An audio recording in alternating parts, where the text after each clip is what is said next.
ایک دفعہ انگلی کے اشارے سے ابو لہب نے کہا تھا نبی پاک کو آپ کا ہاتھ ٹوٹ جائے، اللہ نے فرمایا تبت یدا ابی لہب و تب، تو کہتا ہے میرے نبی کا ہاتھ ٹوٹ جائے تیرے دونوں ٹوٹ جائیں گے۔ اور سنو ابو لہب کا حال کیا ہو۔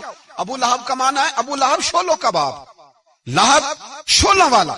کیا مطلب؟ ابو لہب اتنا حسین و جمیل تھا کہ اس کے جو رخسار تھے شولوں کی طرح چمکا کرتے تھے، اتنا خوبصورت تھا، لال سرخ رنگ تھا، خوبصورت آدمی۔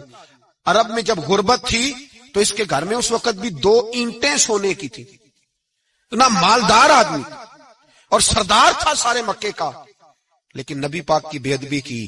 تمہیں پتہ ہی نہیں کہ رب دنیا میں سب سے زیادہ ناراض ہی اس سے ہے جو اس کے رسول کا بے ادب ہے، سب سے زیادہ ناراض ہی اسی سے۔ ابو لہب نہ گیا بدر کے موقع پر، ڈر گیا، کہنے لگا میں نے نہیں جانا، مکے میں رہ گیا، نہ گیا جہاد کے لیے، مسلمانوں کے خلاف نہ نکلا۔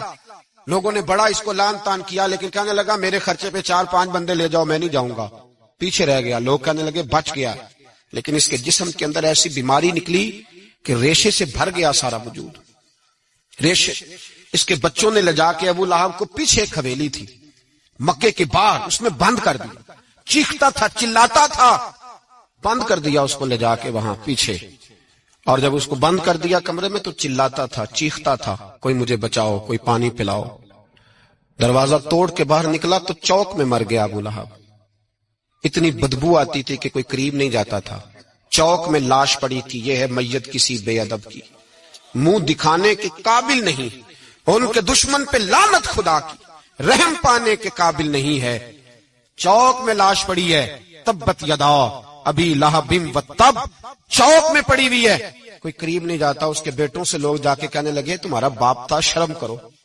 ایک ملازم کو پیسے دیے اس کے بیٹے نے، کہا گڑھا کھودو اور میرے باپ کو رسی کے ساتھ پکڑ کے اس میں پھینک دو۔ ایک گڑھا کھودا مکے کی گلی میں اور رسی کے ساتھ پکڑ کر، رسی کے ساتھ باندھ کر اس کی ٹانگ کو گھسیٹ کر اس گڑھے میں ڈال دیا، اوپر سے مٹی ڈال دی، بدبو کا وہ ڈھیر بند کر دیا۔ ابو لہب مکے کا سردار تھا، پر جانے کہاں مردود دفن ہے۔ لیکن میانی صاحب کے قبرستان میں جاؤ، میانی صاحب کے قبرستان میں وہ علم الدین جسے اپنا نام بھی نہیں لکھنا آتا تھا، ہزاروں لوگ روزانہ اس کی قبر پہ کھڑے ہوتے ہیں اور رسول اللہ کی نعتیں سناتے ہیں۔